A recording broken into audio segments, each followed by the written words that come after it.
इत्र नगरी कन्नौज के कूड़ा निस्तारण प्लांट में रविवार की शाम अज्ञात कारणों से आग लग गई। देर रात लगी आग से उठने वाला धुआं आसपास के लोगों के लिए मुसीबत बन गया। आग फैली तो खेतों में खड़ी गेहूं की फसल जलने का खतरा बढ़ गया, जिसके बाद किसान खुद अपने संसाधनों से आग बुझाने में जुट गए।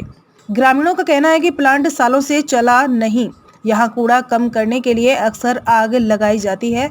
इत्र नगरी में कूड़ा निस्तारण प्लांट सपा सरकार में बनाया गया था। करोड़ों रुपए लगाकर बनाए गए इस प्लांट पर कचरे से खाद बनाई जानी थी, लेकिन शुरू में कुछ दिन चलने के बाद प्लांट ठप हो गया, जिसके चलते प्लांट में कूड़े के ढेर लगने लगे।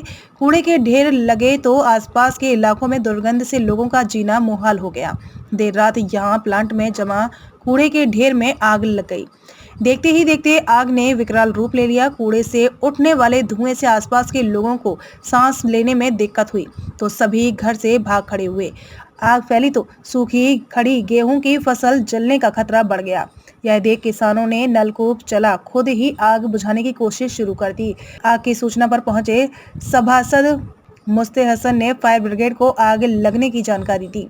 जानकारी पर पहुंची दमकल की इस गाड़ी ने आग बुझाने की कोशिश की, लेकिन कामयाबी नहीं मिली। गेहूं की फसल में आग न लग जाए, इसको देखते हुए किसान आसपास डेरा डाले हुए हैं। ये देखिए ना, आग लग रही है। हमारे खेत में गेहूं खड़े हैं, ये सब बचाते बचाते तो बचा पाए हम।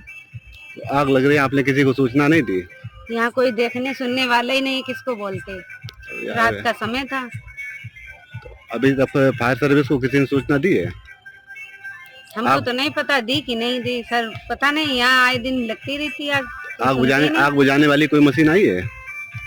इतनी देर से हम लोग बोलते रहे तब जाकर कहीं एक दो मशीन आई है, बड़ी मुश्किल में। तो ये आग कहाँ पर लगी है? ये हमारे गेहूं के खेत के पास में लगी। नहीं तो कोई यहाँ पे क्या कोई प्लांट वगैरह है, कचरा लग रहा है? यहाँ प्लांट है सर, लेकिन आए दिन आग लगाई जाती है, लेकिन मना ही नहीं कर, मानते नहीं। नहीं तो यहाँ पे क्या प्लांट का बंद है जो इतना कचरा इकट्ठा है? मशीन चलती नहीं, प्लांट बंद ही रहता है, इसी वजह से कचरा इकट्ठा हो गया होगा, किसी ने लगा दी होगी। लगा ही देते हैं हर समय। तो ये प्लांट कब से बंद है? काफी दिन का है। हमें लग रहा है कि सालों हो गए, मशीन तो नहीं चलती है। क्या नाम है आपका? जी मुस्ते हसन सभासद। रात के अंधेरे में आप यहाँ क्या कर रहे हैं? हमें 9 बजे से पहले सूचना मिली थी कि यहाँ को खाद फैक्ट्री में, जहाँ पे कूड़ा डंप होता है पूरे नगर का, उसमें आग लग गई है और आग भयावह रूप लेती जा रही थी। और उससे मिले हुए सैयद मोहम्मद में यहाँ पे सबकी खेती है, दलित बस्ती ये पूरी बसी हुई है और इनकी खेती है। रोजी रोटी का इनका एक ही जरिया था और गेहूँ पूरी तरीके से पक चुका है। अगर ये आग का रुख, हवा का रुख अगर थोड़ा सा बदलता तो ये पूरी आग से पूरी खेती खत्म हो जाती और ये साल भर भीख मांगने पे मजबूर हो जाते हैं ये लोग, क्योंकि इनके जरिया और कोई दूसरा नहीं है, दूसरा चारा है। इन लोगों ने फायर सर्विस को सूचना नहीं दी? हाँ, हमने जैसे हमें सूचना मिली, क्योंकि आग लगी हुई थी, ये 5 और 6 के बीच में आग लगी हुई थी, तब से यहाँ के ऊपर संबंधित जो खाद फैक्ट्री के लोग हैं उनसे लोग पास गए, लोगों ने कहा और उन्होंने उस पर कोई प्रयास नहीं किया।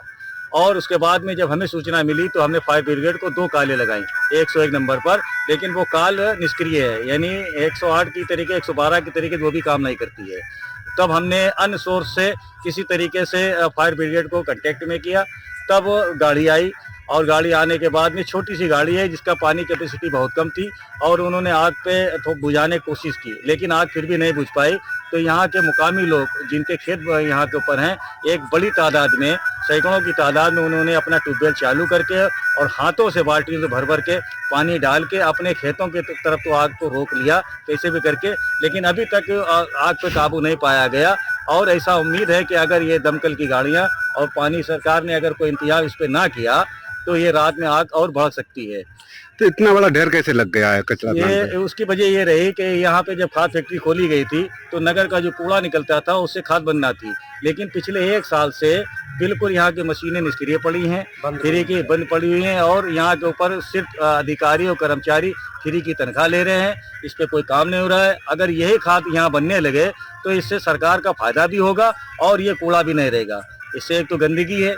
जब ये फैक्ट्री बनी थी ये बिल्कुल इंटीरियर एरिया में थी, आउट में थी, लेकिन धीरे धीरे आबादी बढ़ती गई और इसके आसपास तमाम आबादी भी बस गई है।